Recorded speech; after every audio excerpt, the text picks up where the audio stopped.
식인종들의 사도라는 별명을 가진 선교사가 있습니다. 존 페이튼이라는 선교사인데요. 스코틀랜드 출신입니다. 존 페이튼 선교사님이 지금 피지나 사모아 제도 같은 남태평양의 섬들이 있지 않습니까? 그곳에 한 30여 개 정도로 이루어진 뉴 헤브리지드라는 그런 곳에 선교사로 갑니다. 이 지역에 처음 선교사로 간 영국 선교사들이 존 윌리엄스와 제임스 해리스라는 선교사인데요. 이 선교사들이 남태평양 섬에 도착하자마자 몇 분도 안 돼서 그 식인종들에게 잡아먹혔습니다. 런던 선교회에서 이제 다시 그곳에 보낼 선교사들 후보를 찾는데 그 소식을 듣고 존 페이튼 선교사님이 당시에 의학과 신학을 공부하고 있었는데 선교사로 자원합니다. 하나님께서 기도 중에 너보다 더 적합한 일꾼이 없다 그런 마음을 주셔서 식인종들이 살고 있는 남태평양 섬으로 자원해서 가는데 주변에서 다 말리죠. 특히 딕슨이라는 그 할아버지가 거기 식인종들이 사는 마을이라고 가면 당신 잡아먹힌다고. 그때 이제 유명한 말을 남기는데요. 딕슨 선생님은 연로하셨으니 머지않아서 무덤으로 들어가시겠죠? 무덤에 내려가시면 벌레들이 먹을 겁니다. 제가 그곳에 가면 식인종들이 저를 먹을 수 있겠죠. 내가 무덤에 들어가서 벌레들이 내 몸을 먹으나 식인종들이 내 몸을 먹으나 내가 주님의 영광을 위해서 살고 주님을 섬기다가 죽어 내 몸이 그렇게 먹힌다 한들 벌레들이 먹는 내 몸과 식인종들이 먹는 내 몸이 뭐가 다르겠습니까? 이후에 주님의 날이 되어서 주께서 재림하시는 그 영광스러운 날에 선생님의 몸이 또 저의 몸과 같이 예수님의 부활하신 몸과 같이 온전한 몸으로 변화될 텐데 나는 그들에게 복음을 전하겠노라고. 그리고 떠납니다. 몇 달에 걸쳐서 배를 타고 그 뉴 헤브리디지로 갔는데 그 다음 해에 아들이 태어나고 안타깝게도 아내와 아들이 그 이듬해에 바로 죽습니다. 열병으로 질병으로 죽는데요. 너무나 큰 슬픔 가운데 둥그럽게 아내와 아들의 무덤을 만들어 놓고 힘들 때마다 그 무덤에 가서 눈물을 흘리고 울면서 기도하면서 자기 아내와 아들을 묻었던 그 땅의 사람들을 위해서 기도합니다. 그렇게 41년 동안을 복음을 전하다가 놀랍게 그 지역을 선교하고 변화시킨 분이 존 페이튼입니다. 이분이 물론 식인종들에게 잡아먹힐 순간들이 굉장히 많았습니다. 그때마다 기도로 하나님을 의지하고 신뢰하는데 이제 현지어로 성경을 번역해 줘야겠는데 믿음이라는 단어를 찾지를 못했어요. 신약 성경을 번역하는 과정에서 믿음이라는 단어가 그 섬들에는 아예 없는 거예요. 누구를 믿는다, 신뢰한다 이런 단어가 없는 섬들이에요. 서로 잡아먹는데 뭘 믿겠어요. 믿음이라는 단어를 어떻게 번역을 해줘야 될까 고민하고 있는데 어느 날 원주민 중에 한 분이 자기 집에 와서 의자에 앉는데 의자에 앉으면서 이런 말을 하는 거예요. 내 온 몸무게를 의자에 실으니 참 좋구나. 그래서 믿음이란 내 온 몸을 예수님에게 실는 것 이렇게 번역해 주었어요. 믿음이란 의자에 온 몸무게를 실으니 좋다고 말하는 그거하고 똑같은 거라고. 우리의 모든 몸무게를 예수님에게 실는 것. 이 이야기에서 믿음에 있어서 무엇이 중요한지를 알 수 있습니다. 좋은 믿음이란 믿음 자체로 말할 수 없는 것이죠. 예컨대 어떤 사람이 좋은 믿음을 가지고 망가진 의자에 앉는다면 나는 믿음이 좋으니까 이 의자는 나를 지탱해 줄 거고 절대로 부서지지 않을 거고 그런 좋은 믿음을 가지고 망가진 의자를 앉는다면 제가 이상한 그림 하나 사진으로 찾아서 올려놨는데요. 그건 좋은 믿음이라고 말할 수가 없습니다. 그렇죠? 좋은 믿음이란 이 의자가 내 온 몸을 실어도 부서지지 않을 것인지 검토하고 살펴보아야겠죠. 믿음에 있어서 중요한 것은 내가 믿는 자세가 아닙니다. 믿음의 대상이 신뢰할 만한 존재냐, 이게 정말 믿을 만한 것이냐. 어떤 사람은 식인종에게 가는데, 그리고 태어난 지 얼마 되지도 않은 아들과 아내를 묻어야 되는 그 가슴 아프고 슬픈 일들을, 그 이별을 평생의 마음의 고통을 지면서 살아야 되는데, 이게 정말 믿을 만한 일이냐, 기독교는 확실한 것이냐, 그것을 살피고 따지는 것이 좋은 믿음이지, 대충대충 그 믿음의 대상과 내용에 대해서는 살피지도 않은 채 좋은 믿음으로 믿는 것은 큰 바른 믿음, 좋은 믿음이라고 말할 수 없겠지요.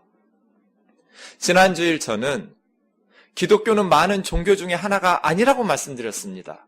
왜냐하면 다르니까요. 세상 사람들은 말합니다. 종교는 다 똑같은 거 아니냐고. 그러니 서로 다른 종교를 존중하면서, 다른 종교를 다 존중하고 양보할 수 있지만 내용이 다른 것을 어쩝니까? 부처님과 석가모니는 한 번도 자신을 하나님이라고 말씀하신 적이 없습니다. 부처님이 석가모니님이죠. 공자님. 공자님이 자신을 신이라고 말한 적이 없어요. 불교와 유교는 신이 없습니다. 스스로 신을 주장하지 않습니다. 인생의 탁월한 지혜를 가르쳐주는 매우 유익한 지혜를 닮은 삶의 철학이죠. 신이 없는데 어떻게 종교가 됩니까? 예수님은 다릅니다. 본문 37절을 보십시오. 또한 나를 보내신 아버지께서 친히 나를 위하여 증언하셨느니라. 너희는 아무 때에도 그 음성을 듣지 못하였고 그 형상을 보지 못하였으며, 너희는 하나님 아버지의 음성을 듣지도 못했고 그의 모습을, 형상을 보지도 못했지만 나는 아버지께서 보내셔서 왔다. 세상 모든 사람들은 너희는 세상에서 태어났지만 나는 하나님이 보내셔서 세상에 왔다. 다르잖아요. 석가모니와 공자님은 한 번도 이런 말씀을 하신 적이 없잖아요. 그런데 어떻게 기독교를 많은 종교 중에 하나라고 말할 수 있겠습니까? 예수님은 자신이 하늘에서 내려온 하나님의 아들이라고 말씀하십니다. 이분이 어떻게 4대 성인이 될 수 있습니까? 예수님 말이 맞다면 진짜 하나님이고 이 세상의 창조주요 우리의 구원자인 하나님이고, 예수님 말이 틀렸다면 미친놈이죠. 제 표현이 좀 과격해서 죄송합니다. 예수님 말이 사실이 아니라면 인류 최대의 사기꾼입니다. 그렇지 않습니까? 자기 때문에 식인종에게 잡아먹히고 하는데 어떻게 예수님을 믿지도 않으면서 4대 성인 중에 한 분이라느니, 인류의 위대한 스승이라느니, 저는 이런 미온적인 태도를 견뎌낼 수가 없습니다. 차라리 예수님한테 사기꾼이라고 손가락질 하든지, 아니면 예수님 앞에 무릎 꿇고 나의 주 나의 하나님이라고 고백하든지, 둘 중에 하나밖에 없습니다. 제대로 이성적으로 살펴보면 그렇습니다. 성경 오늘 본문 39절 40절을 보십시오. 너희가 성경에서 영생을 얻는 줄 생각하고 성경을 상고하거니와 이 성경이 곧 내게 대하여 증언하는 것이라. 그러나 너희가 영생을 얻기 위하여 내게 오기를 원치 아니하는도다. 공자님과 석가모니는 나쁜 사람을 착한 사람 만들기 위해서 애쓰신 분입니다. 불교와 유교는 나쁜 사람을 착한 사람으로 변화시키는 종교. 그런데 예수님은 다릅니다. 예수님이 세상에 오신 것은 나쁜 사람을 착하게 살도록 만들려고 오신 것이 아니라 죽은 사람에게 영생을 주시려고 오셨다고 말씀하십니다. 나는 너희 죄를 대신하여 십자가에서 너희 죄를 뒤집어 쓰고 하나님의 진노, 하나님의 심판을 받으러 온, 그래서 하나님 앞에 너희 죄를 깨끗이 씻어 너희가 그 죄로 말미암아 하나님의 심판을 받지 않게 너희를 구원하러 온 하나님의 아들이라고 말합니다. 다릅니다. 그러면 우리가 살펴봐야죠. 우리가 믿는 이 기독교가 정말 신뢰할 만한 대상이냐? 이 말이 사실이냐? 요한일서 4장 14절과 15절.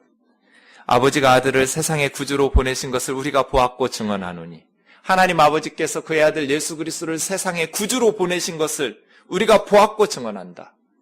누구든지 예수를 하나님의 아들이라 시인하면 하나님 아버지가 그 안에 거하시고 그는 하나님 아버지 안에 거하게 된다.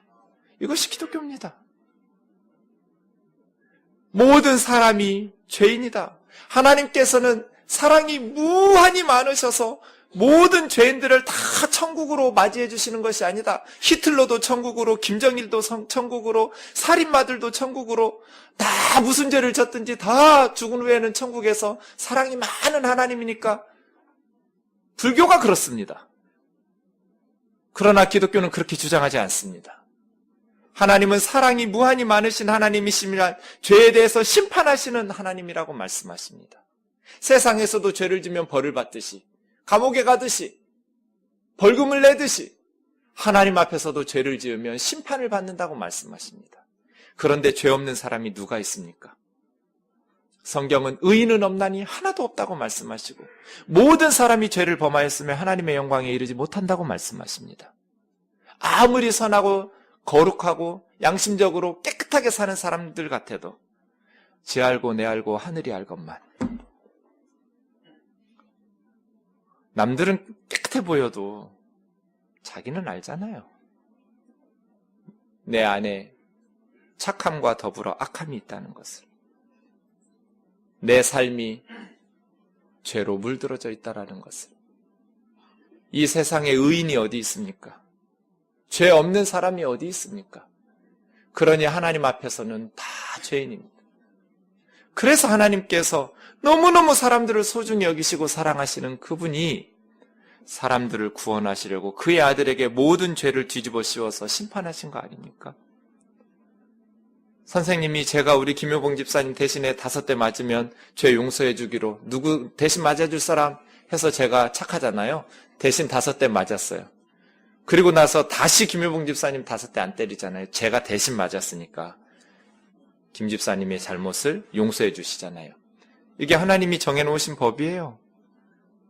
우리의 죄를 그의 아들 예수 그리스도에게 뒤집어 씌워서 그를 십자가에 벌거벗고 달아 심판하여 저주한다. 누구든지 그 예수를 믿으면 죄 용서받고 구원받는다. 이게 기독교입니다. 어렵습니까? 쉽습니다. 제가 유치원 아이들에게 설교해도 다 알아듣고 여러 방향으로 확인해도 정확하게 제가 믿는 거하고 똑같이 고백합니다. 초등학교 입학 안 해도 돼요. 다 이해하고 알아듣고 믿어요. 어려운 내용이 하나도 없어요. 기독교는 이 구원의 종교입니다. 이것을 말하고 있습니다. 그런데 예수님이 그 무한하신 사랑으로 그 많은 능력으로 사람들을 치유하고 고치고 말씀을 전하셔도 유대인들이 안 믿어요. 그래서 예수님이 오늘 본문에서 5가지로 예수님을 믿을 수 있는 증거들을 제시하시는 겁니다. 예수님 스스로 제시하신 너희 유대인들이 나를 믿을 수밖에 없는, 믿어야만 하는 이유 5가지. 예수님을 증언하는 5 증인들을 제시하고 계신 것입니다. 그 전에 먼저 31절, 32절을 같이 읽어보겠습니다. 시작. 내가 만일 나를 위하여 증언하면 내 증언은 참되지 아니하되 나를 위하여 증언하시는 이가 따로 있으니 나를 위하여 증언하시는 그 증언이 참인 줄 아노라. 31절 보십시오. 내가 나를 위하여 증언하면 내 증언은 참되지 아니하다. 요한복음 8장 14절을 보겠습니다. 내가 만일 나를 위하여 증언하여도 내 증언은 참되니 나는 어디서 와서 어디로 가는 줄 알거니와 너희는 내가 어디서 와서 어디로 가는지를 모르기 때문이다. 예수님이 예수님을 위하여 증언해도 내 증언은 참되다. 왜냐? 그게 사실이니까. 나는 어디서 와서 어디로 가는지 알거든. 너희는 내가 어디서 와서 어디로 가는지를 모르기 때문에. 나밖에 진실을, 사실을 알 수밖에 없지 않냐. 그러니 내가 나를 위해서 증언해도 내 증언은 참되다. 5장 31절하고 8장 14절하고 충돌을 일으키는 것처럼 보입니다. 이건 이런 뜻입니다. 여러분이 다 저를 여자로 알고 있어요. 저 혼자 말하는 거예요. 나 남자라고. 아무도 안 믿어요, 그 말을. 이게 8장 14절이에요. 유대인들 아무도 안 믿어도 예수님이 예수님에 대해서 혼자만 증언해도 예수님의 증언은 참됩니다. 왜냐하면 예수님은 옳으니까요. 예수님이 옳은 말을 하기 때문이죠. 여러분이 다 저를 여자라고 해도 제가 남자라고 저 혼자 주장해도 제 주장이 옳습니다. 왜냐하면 제가 사실로 남자니까요.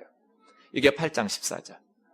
5장 31절은 내가 나를 위하여 증언하면 내 증언은 참되지 않다는 예수님의 말씀은 예수님이 진짜 예수님에 대한 증언이 사실이라면 예수님 외에도 증거들, 증언해주는 사람들, 역사들이 나타나야 된다는 뜻이에요. 예수님 혼자만 증언하면 그 증언은 믿을 수 없다는 뜻이죠.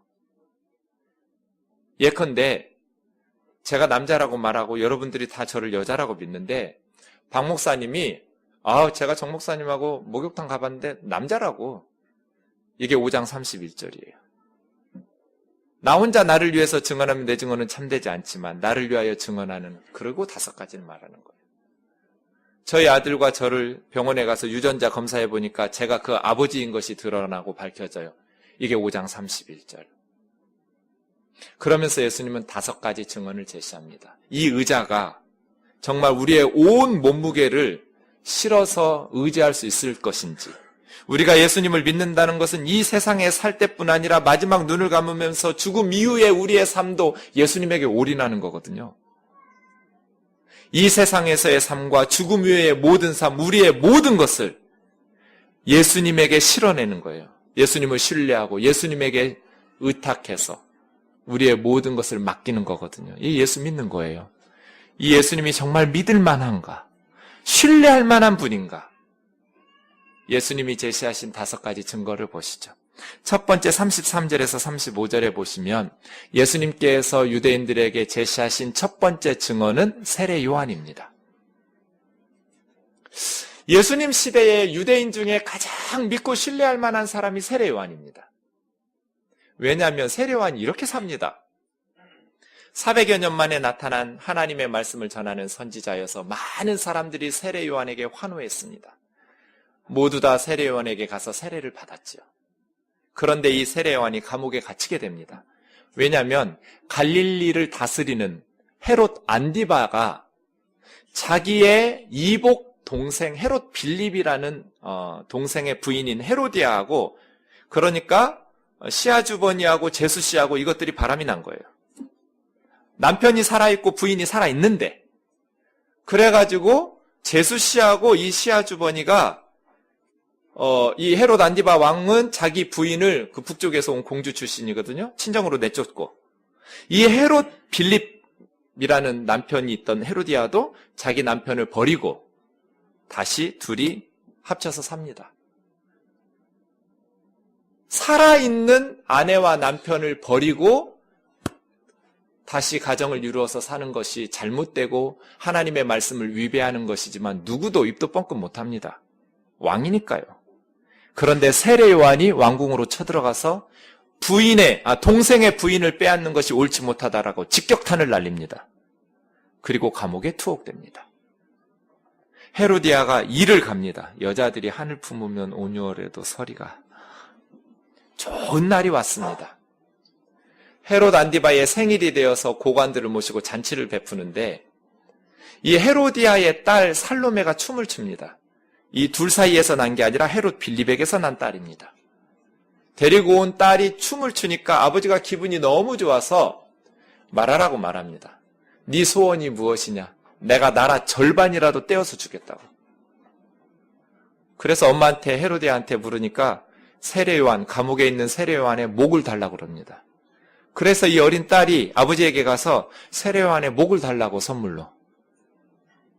그 고관들 앞에서 맹세, 나라 절반이라도 주겠다는 맹세한 것 때문에, 이 체면 때문에 군사들을 보내서 목을 잘라서 쟁반에 담아다가 딸에게 줍니다. 이게 세례 요한입니다. 자, 유대인들에게 있어서 누구를 가장 신뢰할 만한 동시대 인물로 여길까요? 세례 요한입니다. 거짓말할 수 없는 사람, 진리를 위해서 목숨을 거는 사람, 불의와 타협하지 않고 권력에 주눅들지 않는 사람, 모든 이스라엘 사람들은 세례 요한에 대한 빚진 마음이 있었습니다. 우리가 지켜줬어야 되는데, 세례 요한 저렇게 떠나보내면 안 되는데, 예수님 시대에 가장 신뢰할 만한 사람, 심지어 세례 요한이 죽은 이후에도 엄청나게 많은 수가 세례 요한을 흠모하고 추모하면서 모여 있었던 큰 세례 요한의 집단들이 형성되었던 세례 요한입니다. 이 세례 요한이 예수님이 나를 믿으라고 증거하는 첫 번째 증인입니다. 내 말을 못 믿겠거든. 너희가 존경하는, 너희가 이 사람은 절대로 거짓말할 사람이 아니라고 믿는 세례 요한, 그의 말을 믿으라. 왜요? 세례 요한이 뭐라고 말하다가 죽는 날까지 외쳤습니까? 요한복음 1장 29절. 예수님을 향해서 세례 요한은 보라, 세상 죄를 지고 가는 하나님의 어린 양이로다. 세례 요한의 메시지가 이거예요. 하나님께서 그의 아들을 보내셔서 그에게 모든 세상의 죄를 짊어지게 하셨다. 요한복음 1장 27절, 나는 그분의 신발끈을 풀어드리기도 감당하지 못할 자다. 모든 유대인들이 세례 요한을 높이고 칭송하고 있을 때 나를 주목하지 마라. 나는 그분의 신발끈도 풀어드릴 자격이 없는 사람이다. 예수님을 주목해라. 그분은 세상 죄를 지고 가는 하나님의 어린 양이다. 이것이 첫 번째 증인. 내 말을 못 믿겠거든. 세례 요한의 말은 믿고, 내가 사람을 의지해서 무슨 내가 옳다라는 것을 증언하려는 것이 아니라 내가 이 말을 하는 것은 너희가 구원받으라고. 세례 요한 말을 믿고서라도 구원받으려고 하는 소리다. 나는 사람의 증언을 요구하지 않노라. 그리고 나서 두 번째로 예수님께서 제시하신 증인은 36절의 역사입니다. 같이 읽어볼까요? 시작.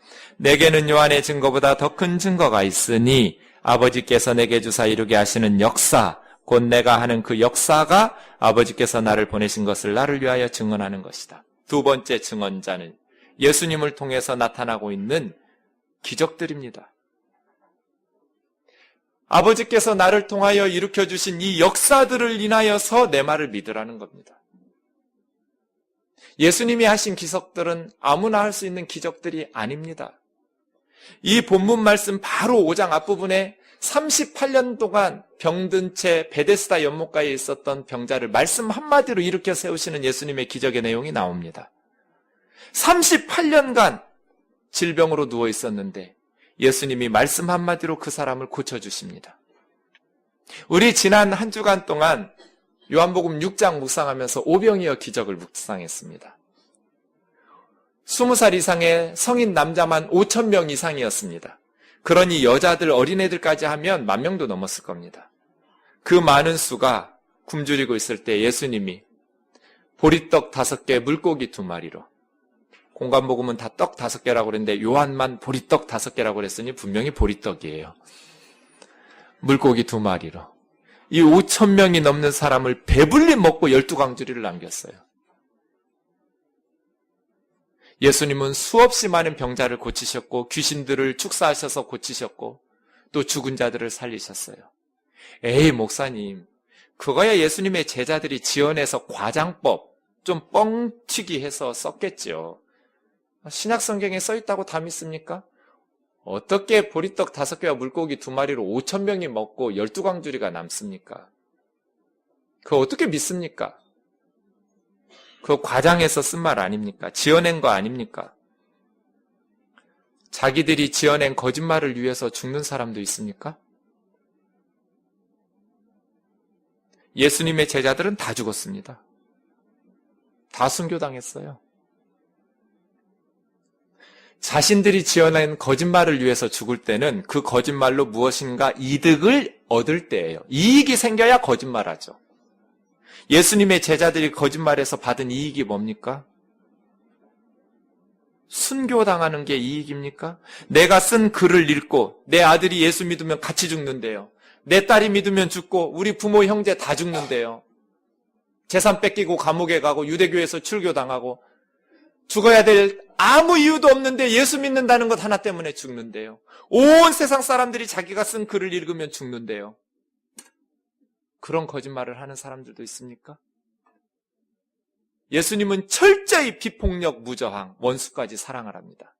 무슬림과 다릅니다. 한 손에 칼입니다. 그래서 이슬람 혁명은 삽시간에 끝났습니다. 땅을 찾기 위한 혁명이었거든요. 예수님의 제자들은 무슨 땅을 얻는 경제적 이득을 위한 혁명이 아닙니다. 예수님의 십자가와 부활 전하다가 죽는 겁니다. 자기들을 죽이는 자들에게 칼로 맞서지도 않습니다. 비폭력 무저항입니다. 그래서 로마 제국을 복음하는데 300년 이상 걸렸습니다. 자기들이 하는 거짓말을 위해서 죽는 사람들도 있습니까? 아무 이익이 없는데. 더더군다나 예수님의 제자들이 이것을 지어내서 쓸 수 없는 이유가 있습니다. 이스라엘이라는 나라 큰 나라 아닙니다. 제가 늘 말씀드리지만 꼭 우리나라 강원도 같습니다. 중앙에 산지가 많고요. 사이즈도 딱 그만해요. 큰 나라 아니에요. 세상에 오병이어 사건 써놓고 읽은 순간 믿음 생기는 사람이 어디 있습니까? 그 말 믿고 예수님 믿으면 죽는데요. 당연히 따져봐야죠. 정말 그 일이 있었냐? 정말 5,000명 이상, 한 5명 먹은 거 아니냐? 도시락 하나로 5명도 힘들었겠지만. 따져보겠죠. 확인하고 믿죠. 죽을지도 모르는데. 어떻게 거짓말을 써놓습니까? 언제든지 확인 가능한데요. 우리는 끊임없이 예수님이 말씀하신 그 제자들의 기록의 증언들이 과장된 것 아닌가, 허구로 꾸며낸 것 아닌가 의심하는 것은 타당한 질문이지만 역사적 정황을 보면 그것이 사실이 아니라는 것을 알 수 있습니다. 성경에 기록된 그대로 예수님의 수없이 많은 역사들 때문에 기독교가 지금 여기까지 이르렀다는 것을 확인할 수 있습니다. 이것이 예수님께서 제시하신 두 번째 증인입니다. 내 말 못 믿겠으면 아버지께서 나를 통해서 지금 이루고 계신 이 역사들을 봐라. 그리고 믿고 영생을 얻어라.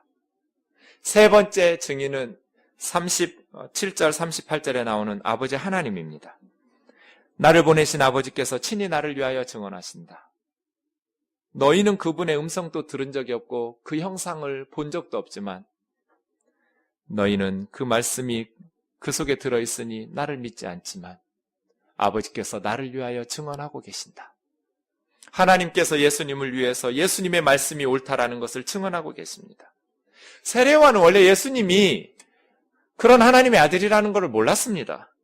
그런데 세례요한에게 세례를 주라고 명령하신 하나님께서 누구든지 그 위에 성령이 임하는 것을 보면 그가 성령으로 세례 줄 자, 내가 너에게 말했던 메시아라는 것을 알면 된다.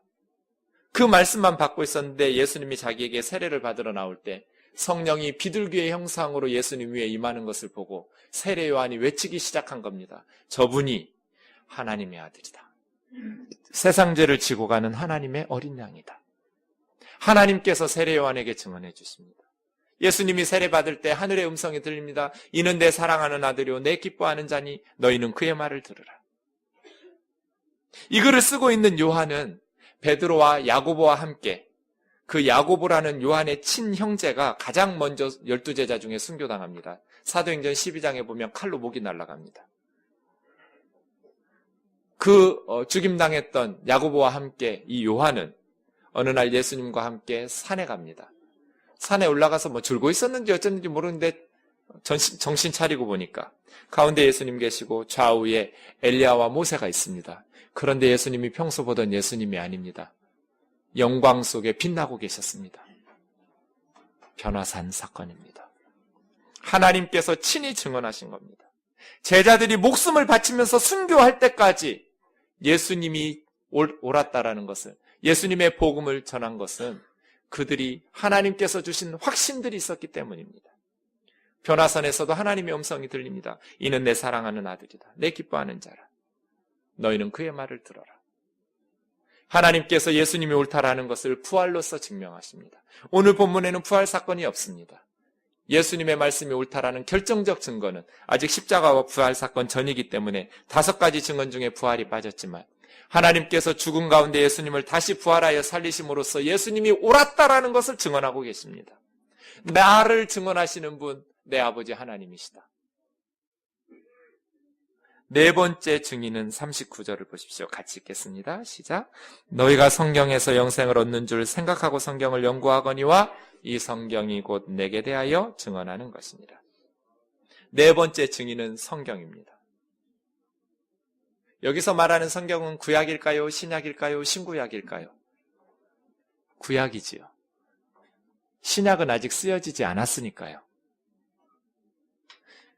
그러니 너희가 구약 성경에서 영생을 얻는 줄로 생각하면서 구약 성경을 연구하거니와 이 구약 성경이 곧 내게 대하여 증언하는 것이다. 세례요한의 말을 들어봐라. 나를 통해서 이루어지고 있는 이 역사들을 살펴봐라. 그리고 하나님의 말씀을 묵상하라. 그 뒤에 예수님이 너희가 하나님의 영광을 구하지 아니하고 너희 스스로 인간들끼리의 영광을 추구하니 어떻게 나를 믿을 수 있겠느냐. 하나님 생각해봐라. 그리고 성경을 연구해봐라. 내 말이 옳다라는 것을 믿을 수 있을 것이다. 구약 성경을 보십시오. 예수님의 말이 옳다라는 것이 드러납니다. 신약 성경 저자들은 끊임없이 구약 성경을 인용합니다. 자신들이 믿는 예수님의 복음이 옳다라는 것을 증언하기 위해서 구약 성경을 묵상합니다. 왜요? 성경에서 예수님을 증언하고 계셨기 때문입니다. 어제 오전 10시부터 저녁 한 6시경까지 온종일 성경 공부했습니다. 하루 종일 도시락 먹어가면서 요한계시록을 공부했는데요. 네. 재밌다는 분들도 계시고 허리 아프다는 분들도 계시고 공부하는 우리 애들 심정을 알겠다는 분들도 계시고 예. 그래서 제가 그랬어요. 난 날마다 이렇게 한다고. 특별한 일이 없으면 날마다 하루에 10시간 이상씩 성경 붙들고 연구한다고. 올해가 19년째라고. 그런데 단 한 번도 예수님 말씀 중에 틀린 것을 지금까지 발견한 적이 없습니다. 매일 10시간 이상씩 성경을 연구하는데 연구할 때 믿음을 가지고 연구 안 합니다, 저는. 모든 의심을 총동원해서 성경에 질문을 던져가면서 연구합니다. 왜냐하면 제가 예수님한테 속아버리면, 내가 이 신약 성경에 속아버리면 저의 문제가 아니라 지금 수백 명이 같이 속거든요. 그러니 그 부담이 저에게 얼마나 크겠어요. 제가 성경을 연구할 때 대충 할 수가 없지요. 이게 정말 사실인가? 의심할 수 있는 모든 의심의 질문들을 던져가면서 저는 책을 읽을 때도 보수주의, 믿음 좋은 사람들이 쓴 책은 별로 안 봅니다. 예수님 안 믿는 사람들이 쓴 책 즐겨봅니다. 동정녀 마리아 탄생을 어떻게 믿냐, 육체적 부활을 어떻게 믿냐. 믿음 좋은 신학자들이 쓴 책은 그냥 도서관에서 빌려서 봅니다. 믿음 없는 신학자들이 쓴 책은 돈 주고 사서 봅니다. 어찌 이 사람들이 성경을 더 열심히 연구해요. 모든 박사 논문들 총동원해서 성경의 질문을 쏟아붓습니다.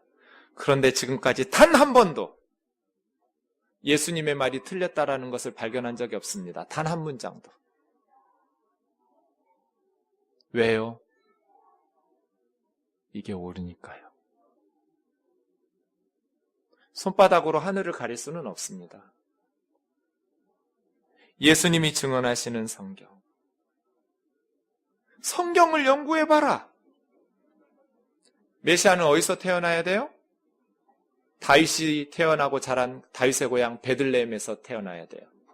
성경에 그렇게 예언되어 있으니까요. 예수님은 어디 사람이에요? 요셉과 마리아는 저 북부 갈릴리 나사렛 사람들이에요. 그럼 예수님은 어디서 태어나요? 원래 나사렛에서 태어나야 돼요. 근데 갑자기 로마 황제가 로마 지역 전역에 호적하라고 그랬어요. 호적하려면 본적지로 가서 이름이나 직업 이런 것들 다 친척관계 이런 거 등록해야 돼요. 그래서 산딸이 되어서 베들레헴 다윗의 고향에 와가지고 마구간에서 예수님 태어나신 거예요. 다윗은 예수님보다 1000년 전 사람이에요. 다윗이 이스라엘 왕으로 재위했던 기간이 기원전 1010년에서 970년이에요. 시편 22편에서 다윗은 예언합니다. 1000년 전에 다윗은 왕입니다. 그런데 예수님을 예언하면서 나의 하나님 엘리 엘리 어찌하여 나를 버리시나이까 라마 사박다니, 그렇게 시작하면서 17절에 가면 저들이 내 수족을 찔렀나이다. 손과 발을 찔렀답니다. 다윗이 손과 발이 찔린 적이 있습니까? 왕인데요.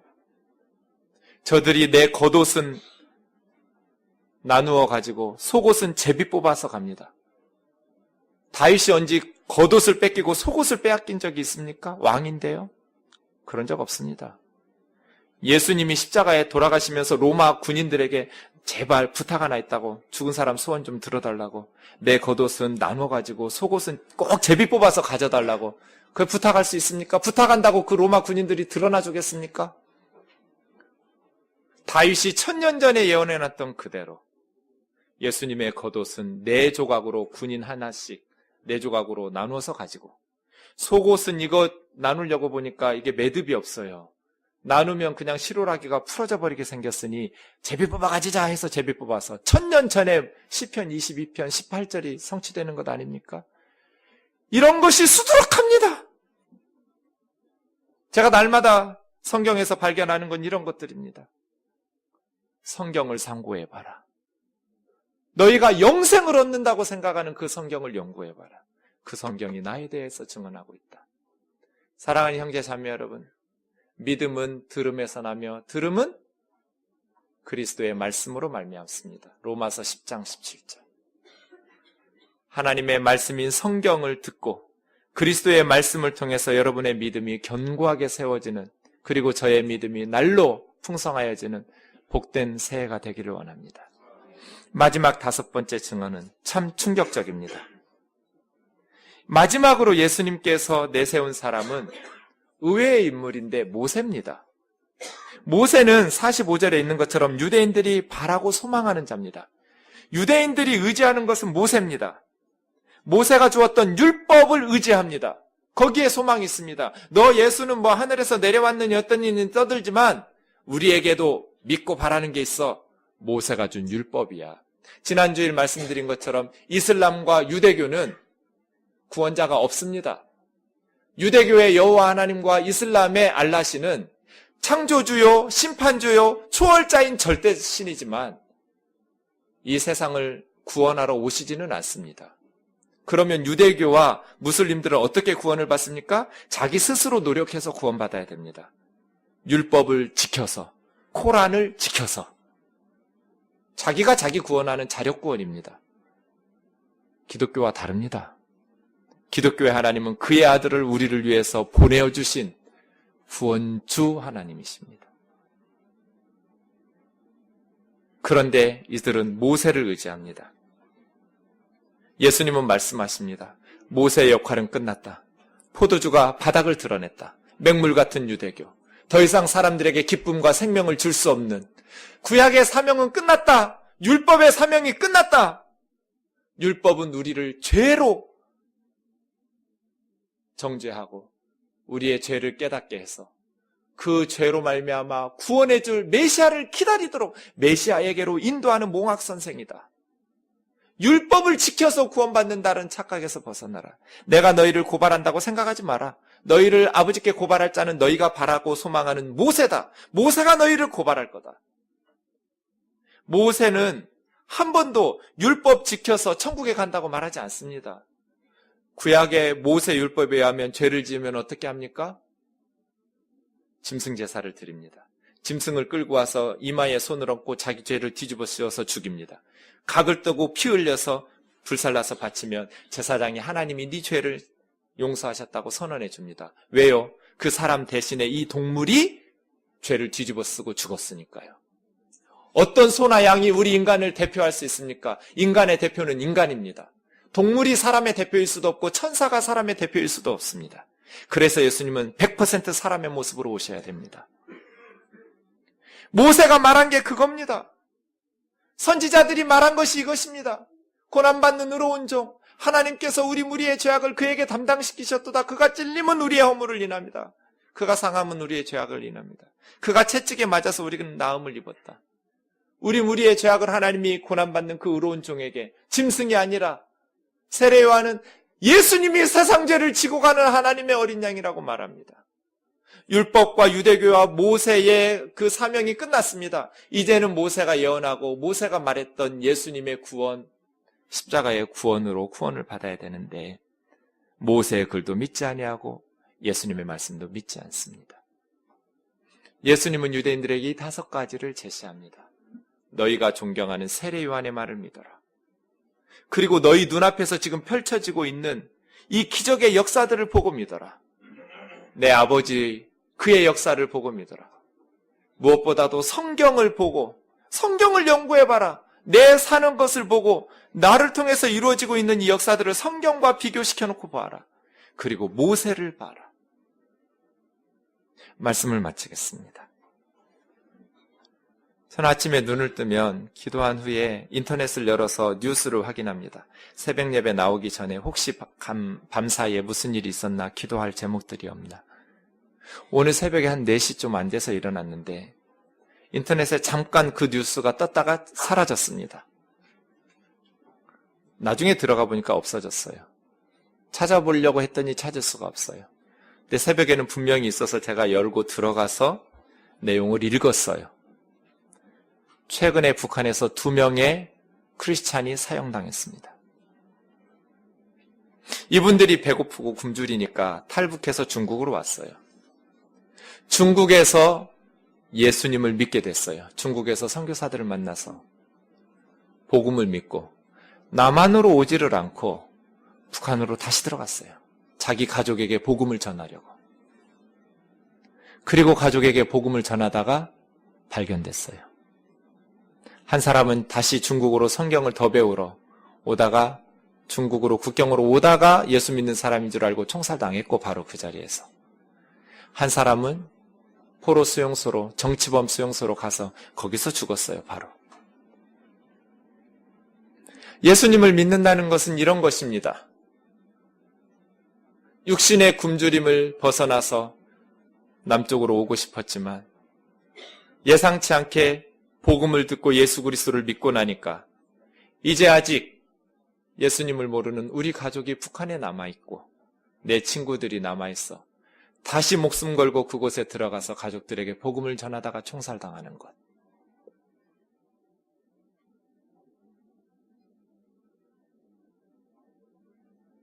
예수님은 오늘 우리에게 말씀하십니다.